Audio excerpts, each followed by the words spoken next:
मी शरद पवार गटात जाणार असल्याची निव्वळ अफवा। निलेश लंकेंचं साम टीव्हीला स्पष्टीकरण। शरद पवारांना भेटल्याचं वृत्तही फेटाळलं।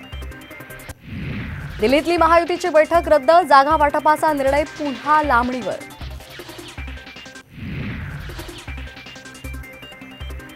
महाविकास आघाडी सरकारच्या काळात कोस्टल रोडच्या कंत्राटदारांकडून प्रचंड वसुली, फडणवीसांचा गंभीर आरोप। शिंदे मुख्यमंत्री झाल्यानंतर भ्रष्टाचार थांबल्याचाही दावा।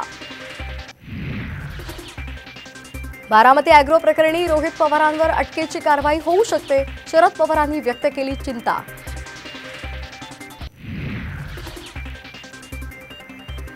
लोकसभेच्या काही जागा सोडा, पुन्हा मुख्यमंत्रीपद घ्या।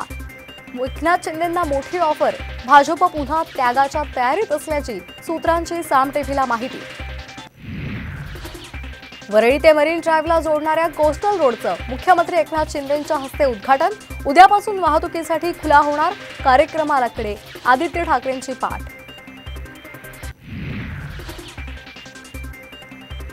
सर्वोच्च न्यायालयाचा एसबीआयला दणका, निवडणूक रोख्यांची माहिती उद्यापर्यंत देण्याचे आदेश।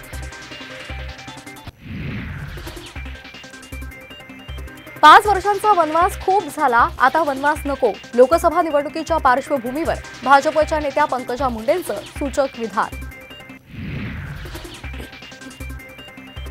शिक्षकांनी विद्यार्थ्यांना गृहपाठ देण्याऐवजी शाळेतच अभ्यास करून घ्यावा, राज्यपाल रमेश बैस यांचं शालेय शिक्षकांना आवाहन।